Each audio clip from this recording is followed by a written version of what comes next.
Welcome back to the Relocated South African. Before I bring in today's guest, a quick word from Apostille. If you are planning your move, already abroad, and realizing you still need documents from home, you will know exactly what I'm talking about. Police clearances, apostille certificates, unabridged birth certificates.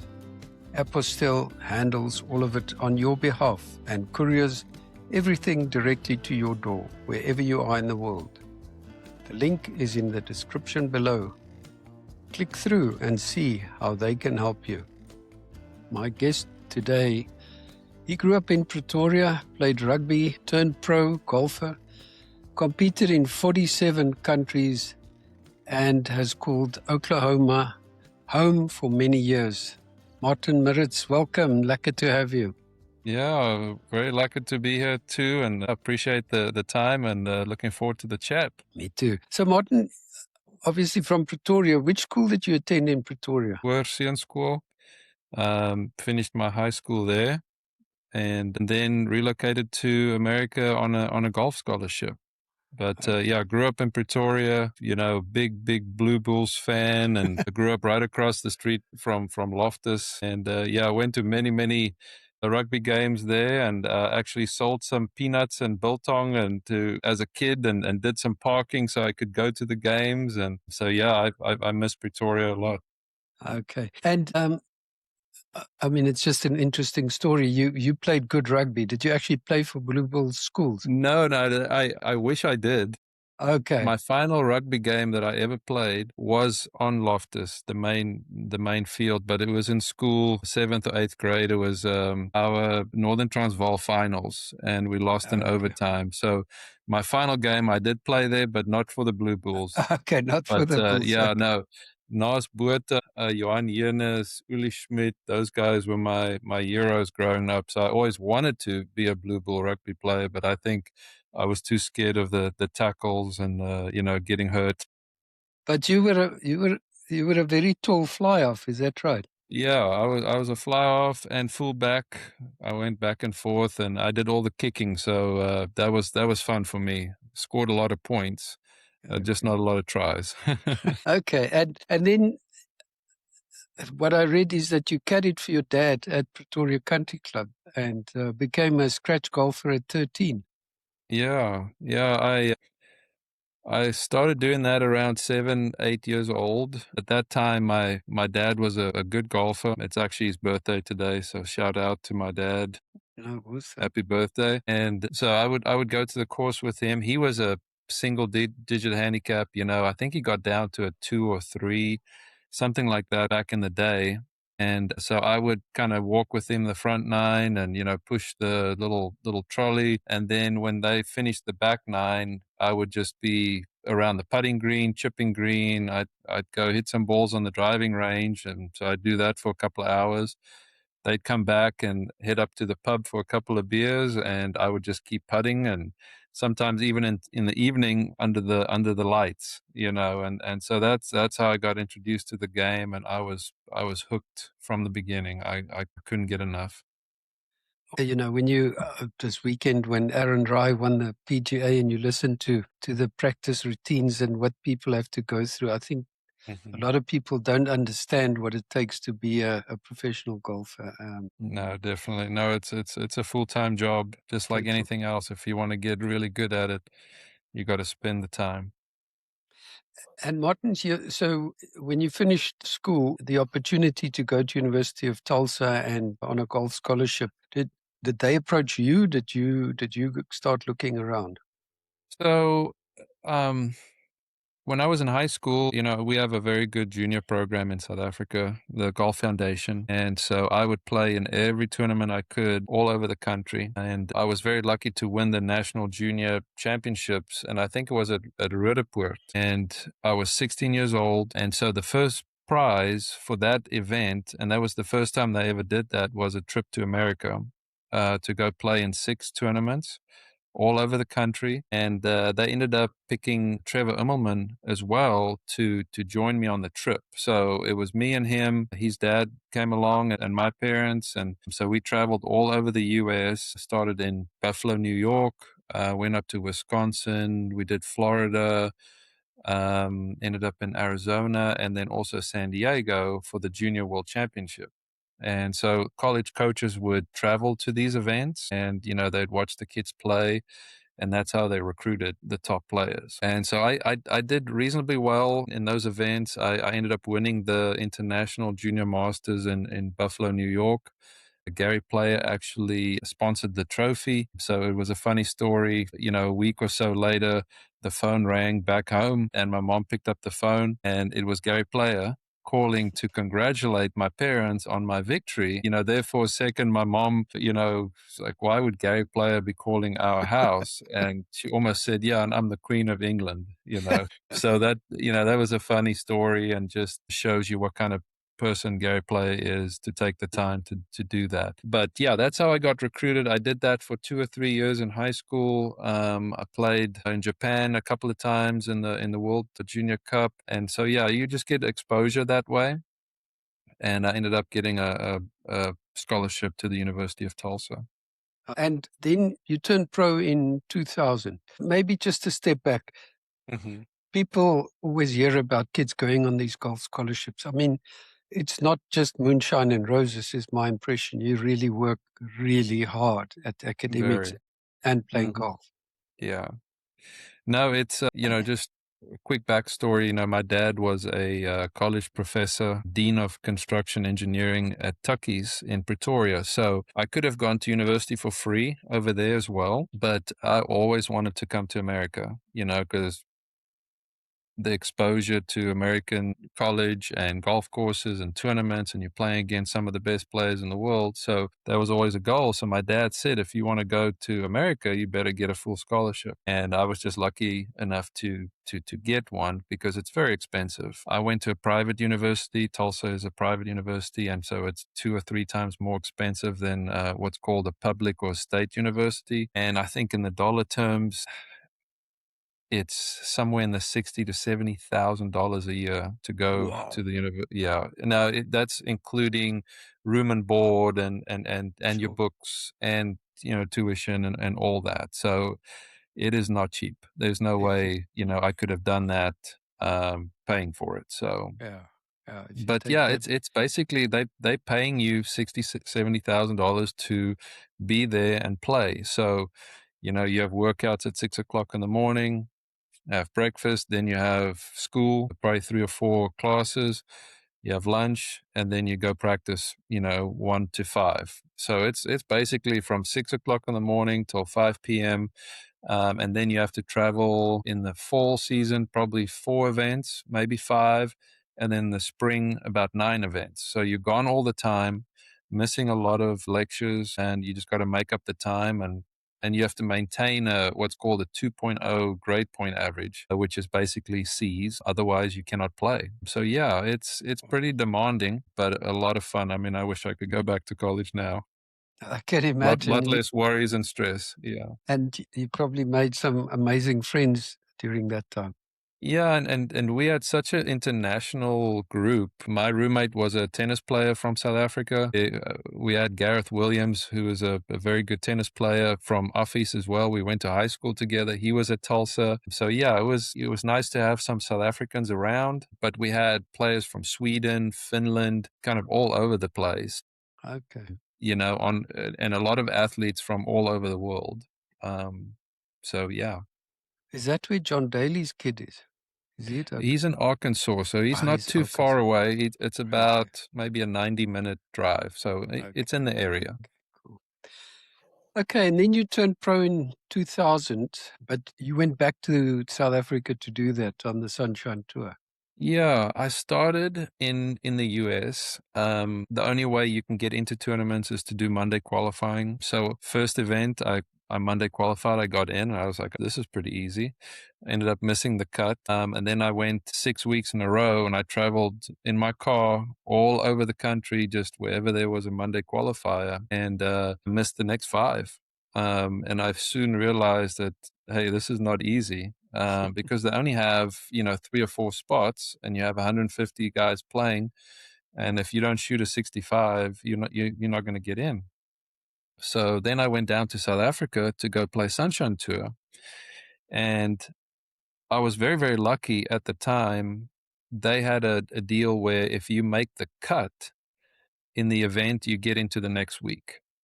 Okay. So I qualified for my first tournament. I don't remember where it was now. It's been 26 years. But I got into the first event, made the cut, and I made the next 8 or 9 cuts, and I, won enough money to get my Sunshine Tour card. So I was very, very fortunate. And then it just kind of took off from there. I played very well in South Africa starting out. That opened up some doors in Europe, and then I ended up playing in Europe for a few years. But the Sunshine Tour was kind of the springboard for me. Okay. And we have to talk about Dunhill, and you said you gave that one away. Maybe tell us the story. Yeah, that was, I think, 2001, the Dunhill Championship at Houghton in Johannesburg. I was leading after 3 days. I think I was up by 2 or 3 strokes. Going into Sunday, first time ever playing in the final group. And yeah, the front 9, I shot a 41, I believe. And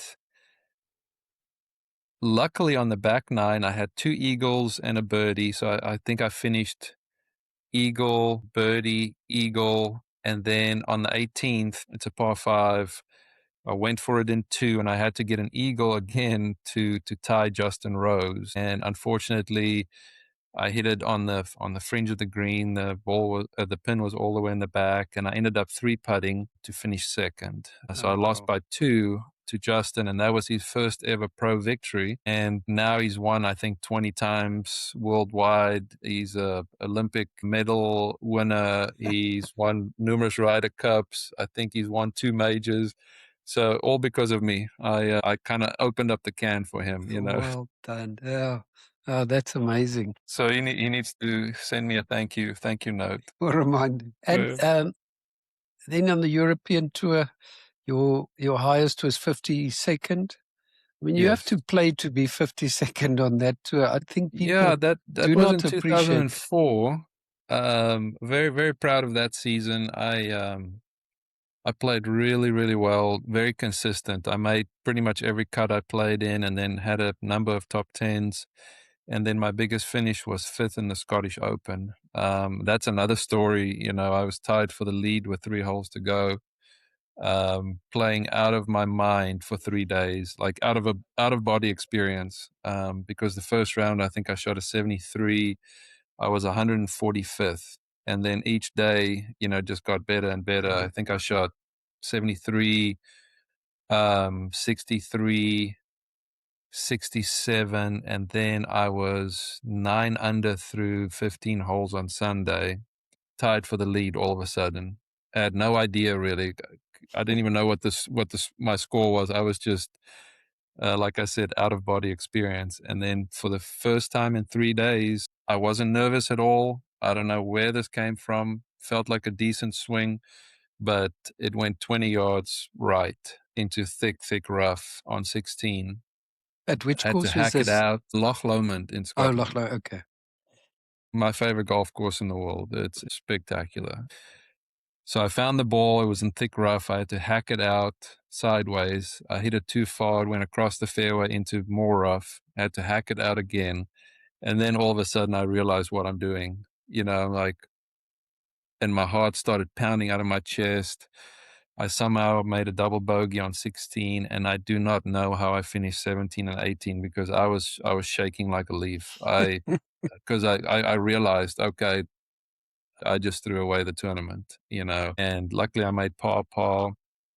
Ernie Els finished second that week, I remember, and then Thomas LeVay ended up winning. So even if I finished par, I would have finished second because Thomas birdied the 18th. But that would have gotten me into the British Open the next week. It would have gotten me into World Championship events, and I probably would have finished, maybe top 30 or so on the money list. So that was, even though it was my best week ever on tour, it was still a big disappointment because what could have been, And can you put that out of your mind, or does it stay with you? Every now and then I still think about it. That's 22 years ago. But it's golf, I had a couple of close calls. I was just never able to really win a big one. Yeah, yeah. And we'll move on to the journey, but just Hmm. last golfing related question. 2011, you qualified for the Open. I think you called that the greatest week of your career. Yes, growing up as a young kid, you always want to play in a major. The Masters was always kind of like, oh, I'd love to play at Augusta, and I still haven't had the opportunity. I always thought, maybe playing in the Masters would be my opportunity to play at Augusta. But British Open is a big deal for South Africans as well Yeah. because, we've had so many great players win British Opens, Ernie and Gary Player and Bobby Locke and Louis Oosthuizen. So it was a treat for me to be able to qualify for it. I played in the British Amateur before, so I went out there a week before. I played 6 practice rounds. I played with some great players, Francesco Molinari, Ernie Els, Justin Leonard, Bo Van Pelt, Charles Howell. Every day I just Wow. went to the tee sheet and I looked at some names. I'm like, oh, I'd like to play with that player. So I just put my name next to them and I'd go play a practice round. And so I thought that would really prepare me for the event. And, I ended up playing very mediocre. I think I shot a 73, 74. I missed by 3, missed the cut by 3. And I didn't have my game. I think I could have made the cut if I was on, I could have made the cut pretty easy. Oh, wow. But still, what a privilege to Yeah. do that. And maybe, this leads to the next question and getting into the journey. I know in pro golf, they talk about the boot slappers when you miss the cut. And I don't think, you know, we love watching golf and so on, and we always see the top guys. You never see the guys in the Hmm. parking lot having to go home with nothing. How tough is that? No, it's demoralizing, especially if you start missing numerous cuts in a row. I remember at the end of my career, the sponsorship dried up, so I was doing it on my own for the most part. And you would just kind of swipe a credit card and be like, okay, I'm gonna go see where the next tournament is, and sometimes it's in New Zealand or Australia or Hong Kong. It's like, okay, let's go try and make a paycheck there, and especially if you miss 5 or 6 in a row, the expenses really, really stack up. Mm. And especially if you have kids at home, a mortgage, a car payment, um, it's not as easy as it seems. Oh, you're just playing No, golf for a no, job. It must be fun, and it is, but it's stressful, I can imagine. especially if you don't have a big financial backing behind you. I'll never forget. I watched years and years and years ago, still in South Africa, watch a tournament where Sevi was playing, and there Uh-huh. was a British pro who was very close to the top of the leaderboard, and his wife was pulling a trolley with his bag on it, and the Mhm. commentators were saying, the poor guy he's staying in a combi, and he needs Mhm. the hotel, but Sevi, he gets everything. The guy doesn't Yeah. need it, and I Yeah. kind of I've always thought that puts it in perspective. And Uh-huh. but just amazing. You played in over 300 events in 47 countries. That is Yes. just phenomenal. Yeah. And what was the standout? Is there a standout country that you would say that was an amazing experience? I really love playing on the Asian tour. I love going to Hong Kong. Macau was amazing. Philippines, Thailand, Malaysia, that whole area, just very tropical. I really liked the food and the golf courses. So I enjoyed my time in Asia in 2007. But some of the most unique places I've played in, I played in the Kazakhstan Open twice. Wow. I played in the Russian Open twice. Played in Morocco, Kenya, Zambian Open, some really interesting places. Um, but in Europe, you got to love the links golfs. Scotland, Ireland. I loved going to Scandinavia, Sweden, Norway, Denmark. So it's very hard to pick, a favorite spot. But, Dubai, Qatar, I always love going there.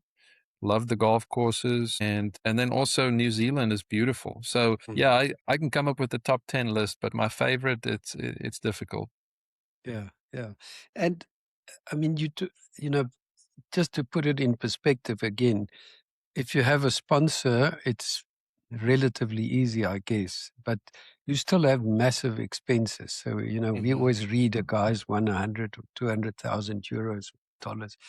But my sense is always that it's a really expensive lifestyle Very. because it's hotels, you got to pay for a caddy, you've got to, I mean, there's just a lot of expenses. And as you say, if you don't make the cut, it gets demoralizing, but also Hmm. financially incredibly stressful.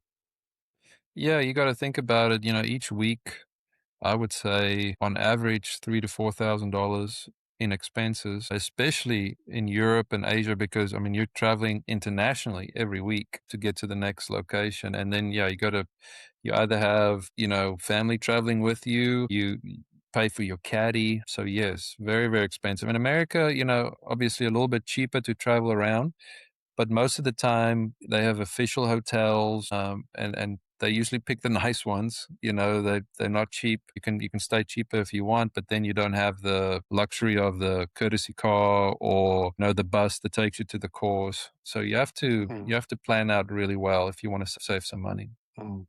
And were you doing all of that yourself? I mean, in terms of the planning, if you have a schedule for going to Yeah. tournaments and so on. Towards the end of my career, I did, but in the beginning, I did have an agent and a management company that took care of most of that. But then again, if you don't play well, if you don't make the good money, the management groups they don't really want to keep you around for too long because you're not making them money. Yeah, So I exactly. had an agent for, I don't know, maybe 3 or 4 years. And I didn't really see the value because I didn't bring in a whole lot of sponsorship for me. And I just kept paying them, percentages of my winnings. And so towards the end, I try to do it on my own. Yeah, yeah. And all that travel, 47 countries and different country every week almost. You said you sometimes were able to travel with family, but as kids grow, this gets more and more difficult and more expensive. So that must have been pretty hard on family life. Yes, I remember, around 2007 and 8. I lost my card in Europe. I went and played in Asia for a year. So my wife at the time, her and our two little kids, they decided to stay back in America, and so I would just travel all over the world. And I think there was a stretch where it was 6, 7, 8 months where I didn't come home. And so I was traveling, trying to make money. She went back to school to try and get a better job. Two young kids at home, and I was on the road all the time. And yeah, it definitely takes a toll. Definitely. Yeah, I can just imagine. Cool. And now let's get back to today. Uh, all of that golfing experience and maybe the boot slapping, was that what's Mhm. behind your business now, Birdies and Bogeys? Yeah, that's kind of a passion project, kind of a side hustle at the moment. I'd love to, potentially turn that into something where maybe I can spend all my time on it. But so when I retired from golfing, I call it retirement, but it's more of a forced retirement. Um, in 2012, I came back to Tulsa, and I was looking for, what they call a big boy job, out of sport, maybe get into the corporate world. And I had a couple of interviews, and at the time the economy wasn't great. Not a lot of big companies were hiring, and so they'd look at my resume and like, okay, you've got a degree from the University of Tulsa, which is a good degree, private university, good university, but you have no work experience for 12 years. You traveled the world chasing a golf ball. And so, a lot of those interviews, I finished second, third, fourth, didn't get that kind of entry level position. And so I ended up just taking a job at a golf course, Meadowbrook Country Club, as an assistant pro. And, I didn't really want to go into the golf world. I was kind of burnt out, with kind of the struggles towards the end of my playing career, but really enjoyed working at a golf course. But the money wasn't great. The schedule, you know, opening up pro shops at 6 o'clock in the morning, and in the summertime closing it down at 9:30 in the evening. We had some young kids at home, so that was stressful as well. And that's where I met the owners of a recruiting firm here in Tulsa, and ended up getting into recruitment that way. And so I've been doing that for 12 or 13 years now. Majority of the time spent on IT positions, software engineers, network engineers, roles like that. And it's been rewarding to help people find jobs and kind of move up the ranks that way. But yeah, I've got that Birdies and Bogeys little golf company that I started during COVID. We were stuck at home for about 9 months, I believe. And so I had a lot of time on my hands to start designing things and reaching out to factories overseas and getting some samples made. And in the beginning, I was terrible at it, but it was fun, trying to figure out, okay, how do we make a nice golf shirt or a hat, or, come up with the logo and things like that. And so I've learned a lot, gotten a lot better, and yeah, the company's kind of growing nicely. We're starting to do a lot of events and corporate apparel, and yeah, I can really see a future with it. Excellent. Looking at the website, do you ship worldwide or only in America? Not at the moment. It's in the US only. For Okay. right now, but the plan is to eventually maybe get it into South Africa. I'd love that. So if you have some contacts, let me know. But also, my brother is over in England. He lives in London. Would love to eventually maybe get it over in the UK or European market. Okay. But Yeah. it's apparel. I mean, golf apparel. Yeah, apparel. We do some accessories to, head covers and gloves and hats and golf towels, things like that. So whatever you would need for a golf event, we could do that. But yeah, the main focus is on the apparel side. Okay. And did I read right that there is a bit of a charitable angle to Birdies and Bogeys? Yeah, so that was the whole idea for me when I started it, because golf has given me a lot. It gave me a full scholarship to America. It created a life for me in the US. So the idea behind it is to kind of give back to the next generation. So that's the initiative. So a percentage of what we make goes back to sponsoring some local young golf pros. I've paid for some entry fees for them. I try and create some playing opportunities. We didn't have the tournament this year, but we plan on having a big one next year where we just create playing opportunities and a little bit of prize money. It's not big yet, but you got to start somewhere, and Yeah. so I sponsor some local kids with some apparel and equipment if the need is there, and so that's fun to give back to the game that's given me a lot. And the whole idea around name on a golf bag, is that part of the logo idea?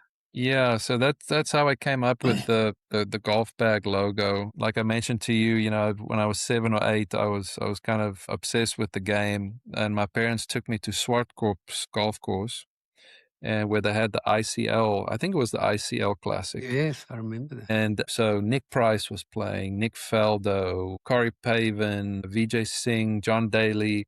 They were all there. And so I was there by the putting green, and I saw all these pros with the golf bags with their name on it. And I thought it was the coolest thing. And I was like, I want my name on a bag one day. And that's always kind of stuck with me. And I was able to do that. Now everybody can put their name on a bag. That was kind of the only way back in the days. You had to be a pro golfer to put your name on the bag. Yeah. But so that is the whole idea about, you know, around the logo. It's the pinnacle of the golf game is to have a pro staff bag with your name on it. And so that's what I aspired to with my little clothing company, is to reach the pinnacle, like to be the best that we can be. And so that's why I came up with that little logo. And then just the name Birdies and Bogeys, you cannot have the one without the other. And it's just like life, the ups and downs and the struggles. And, if you make a bogey, and you make a birdie on the next hole, it just, you appreciate the birdie a lot more because of all the bogeys you made before. I have to just tell this little story. A friend of ours who's a really good golfer, but he always says, when we're playing golf, there's a very good reason why his name is not on his It's golf not on the bag, back. but on the door of his bucky. So, Yeah. and I often feel like that. I should paint my name on the door of my bucky. Yeah, so awesome. So, and just living in Oklahoma, I mean, you've been there for so many years. Uh-huh. You've become a stalwart there. But what's it like, weather like, and just in general, life in Yeah, Oklahoma? Oklahoma is right in the middle of the US. Funny story, before I came over to college, there was a musical called The Oklahoma Okay. that they had at the Pretoria Theater that my parents took me to. So we went and watched the musical, and it was pretty good. But it's from the older days in Oklahoma, so like almost the cowboy era. And I wouldn't say there's lots of cowboys in Oklahoma, but once you get out of Tulsa, out of the city, a lot of farmland. So kind of similar to the area I grew up, in Pretoria, and with my family having a history in the farming industry. My uncles and my grandpa, my mom and dad even farmed for a little bit. So in that sense, very similar. But the weather, I still cannot get used to it. I hate the cold. And in January, February, it can get minus 20 Celsius, but only for a couple of days. It'll snow and we get ice and then it'll melt. So we get maybe 2 weeks out of the year that's really, really bad. And then in the summertime, it can get up to 105 Fahrenheit, which is, 43, 44, 45 sometime That's for rough. about 2 or 3 weeks in August. And so when I showed up in Tulsa as an 18-year-old ready for college, it was in the middle of August. And I flew in on a prop plane. And so there wasn't the jet bridge straight into the airport. So we were on the tarmac. And so we get off the plane. And I kid you not, it felt like it was, 50, 60 degrees Celsius because the heat from the tarmac and the wind was blowing. So it was like a hairdryer in your face, Yeah. and I was like, what place did I, show up at?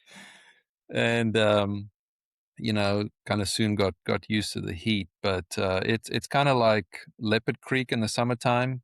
It's that Yeah. kind of heat, Nelspruit, very kind of that humid, Oh, just is it humid as heavy. well? Yeah, very humid. And yeah, so that's, I've been here 30 years now, still not used to the heat and the cold. But Tulsa has taken me in like one of their own, and I love the people, a lot of like-minded people in Oklahoma. And yeah, it's home, even though I miss Pretoria every day. I was going to say, but do you have a big South African community there or not really? I wouldn't say big, but there's a nice community. We have a Facebook group, Southern Africans in Oklahoma. There's about 40 or 50 families pretty active on that group. There's a South African coffee shop called Bryce's that I go to every now and then, proper cappuccino, and they've got milk tart. They got a chicken mayo sandwich. So every time I'm homesick, I just go there. Awesome. And I always ask people, I mean, it's quite a question, just cost of living. They always talk about the McDonald's index, Mhm. but what would a cappuccino cost at that coffee shop? I think he's pretty good on his pricing. Somewhere in the region of $4.50, something like that. If you go to a Starbucks, you could pay $6, $6.50 for a coffee, which is insane. And it's not, But Oklahoma is actually one of the states in America with the cheapest living cost oh, in wow. the entire nation. Our gas prices are usually, in the cheapest 5 states in the nation, even though the gas prices are very, very high right now. I saw this morning $4.11 a gallon, where normally it's around $2 a gallon. And what And I would think that in be? California, it's like over 10 or something crazy. Are we paying just on €2 a liter now? So I don't know what that converts to in dollars, but Yeah, I'm so used to the gallons now. I wouldn't even know how to how to work that out. how to convert it? I'm just a dumb golf pro. I can count to about 5, sometimes 6, Well, if it's maybe 7. awesome. And Martin, you talk about missing South Africa. Could you and I assume your parents are still alive and you still Yeah, have mom and dad siblings. still live in Pretoria. Yeah. And do you are you able to visit regularly? Have they been across?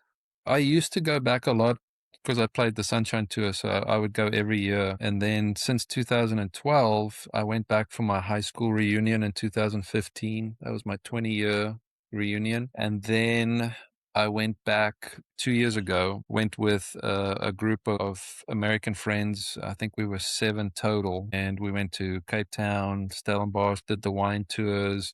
And then we went up to Kruger Park for 5 days, and it was the trip of a lifetime. I mean, that's what really makes me miss South Africa.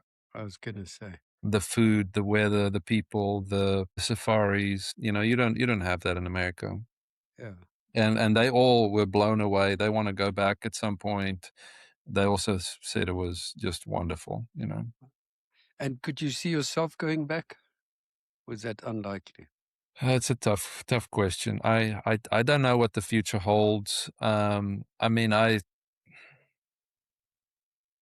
I could live in Stellenbosch area. I love that area. My parents' setup that they have is great right there by Pretoria Country Club, where my dad can walk to the golf course, and every day.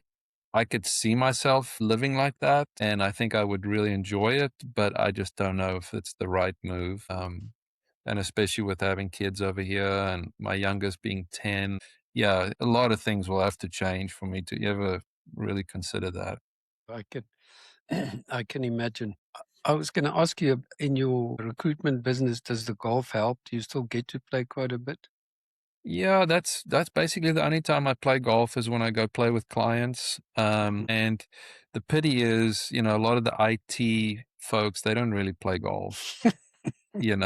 So I deal with like CIOs and IT directors, IT managers, and a lot of them are so busy as well that it's hard for them to break free, and they're always putting out a fire. Mm. There must be a lot of fires in IT. I don't know, but that's always the excuse. Yeah, And they also only play once or twice a year. So it's a little difficult to get them out, but that's where you build your best relationships is on the golf course because you get to spend 5 hours with somebody. They get to know you, your family, what you're about. And most of the time when we're done playing golf, we become good friends, and some of my best clients are some of my best friends. And it mm, all started on the golf course. mm. I mean, I've got so many questions, but just again, back to the golfing career. Is there anything that, one could do differently as a golf pro to make life easier? I assume winning is the easiest, but I mean, it's not easy to win.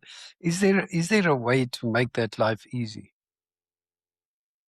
That's a good question. I think about it a lot, and if I could do things different, what would I have done? Because I had all the potential in the world to be very, very good, and I just didn't quite live up to the expectation, from other people and myself. And that's a question I ask myself a lot. Like, what should I have done different? Because I felt like I did all the right things. I think I could have worked a lot harder. I always had very, just a natural talent, and I probably relied on that too much. But, I tried working on my swing. I went and saw sports psychologists, spent a fortune on that. And in some cases, it helped a little bit. I started working with a fitness trainer for a little bit. So I tried, I dabbled, Mm, I tried all these things, and nothing just seemed to get me to the next level. mm. But I think at the end of the day, maybe it was the work ethic. I could have worked a lot harder. looking back. Yeah. Yeah. Just spend And more time working and grinding. Yeah, if you look at guys like Aaron Rye and, I was in Houston the other day and I saw Patrick Reed on the driving range. I went and played a golf course where he's a member, and they were telling me that, he's there from sun up till sundown, just hitting thousands and thousands of golf balls. And then he'll spend 3 hours on the putting green and 3 hours on the chipping green. And he's got one of the best short games in the world. And it's like, okay, now I can see why, and it's just funny. It's Houston is very hot, and he wears like all black on the driving range in the sun, and he's there for 10 hours. It's just and crazy. I thought that was funny, but he's still quite porky. yes, still, yeah. Yeah. So he must do that and then go for a cheeseburger after. Yeah. My son used to live in Houston. I played a few times there. He's now in Dallas. It's a lot better, but Hmm. yeah, it's amazing. I mean, just thinking about all these young golf Hmm. guys, the kids that play there. I look in Portugal, they've got an academy at our club, and these youngsters are there and they're on the putting green, and man, they've got all the image, and I'm sure a Yeah. lot of them's got the game. But what would you advise a young kid who's really good, but maybe not the best? I would just play in as many tournaments as I can. It's one thing to practice on the putting green and chipping green and driving range and have a beautiful swing, but you got to figure it out on the golf course under tournament conditions, because I think that's the only way you learn and get better, because it's easy to hit 10 7-irons in a row, or five footers, but when you have to make it when it really counts, that's when it's a little bit different. So that's where I was fortunate. My parents, they drove me all over the country in South Africa when I was a kid to play in whatever tournament we could find. And I think that's where I got great experience.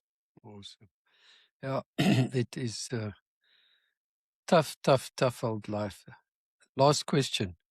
What do Mhm. you think of LIV and this whole situation where they find themselves now? You know, I'm a big fan of Live. Me too, big time. I know a lot of people give it a hard time, and social media, oh, especially here in America, they cannot stand Live, because it's so against the PGA Tour. But I have some good friends on the Live, Louis and Shawl and Brandon and Dean. They're a bunch of awesome guys, and so I support them. I follow them. I even volunteered when the Live was in Tulsa. It was here how many years ago now? 2 3 years ago. I volunteered, and it was great to see the guys come through. And I'm good friends with those guys. I'm big fans of a lot of those players. I played against them a lot, so it's fun for me to watch it. It's fun for me to see them go to Australia. I mean, that tournament looked amazing, and the one in South Africa, It was big. so popular because people are craving professional golf Mm. overseas. Maybe not in America because you got the PGA Tour, but I think maybe Liv should just focus on the international scene. I hope they make it through. I don't want them to go away. No, Who knows I what's going to agree. happen? I don't know if big sponsors will step up, but they did show $600 million in revenue a year ago, so it's growing, I think. And so it'll be interesting to see, but it would be a big pity if that tour does go away. No, I agree. I must say, we were sitting here watching the PGA and John Rahm and Cam Smith, and you root for all those guys because Hmm.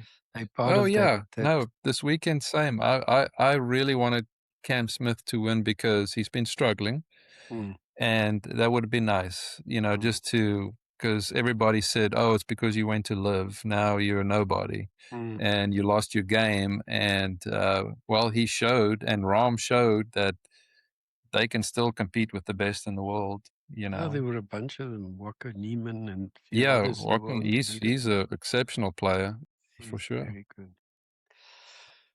Martin, wow, this has been such a privilege. Thank you so much for reacting to that little post and Yeah, connecting. no, I'm indeed. I'm glad I stumbled upon it. I saw that and thought it was very interesting. And And yeah, it's always nice to hear everybody's stories from all over the world. And I see that you're part of the Lacquer network, and I'm looking into that as well. Us South Africans, we always kind of stick together and we try and help each other out as much as possible. So yeah, if there's anybody here in America that wants to connect, and that needs a good golf polo or wants to talk golf, they know where to find me. They can find me on LinkedIn, and yeah, I'd love to have a chat.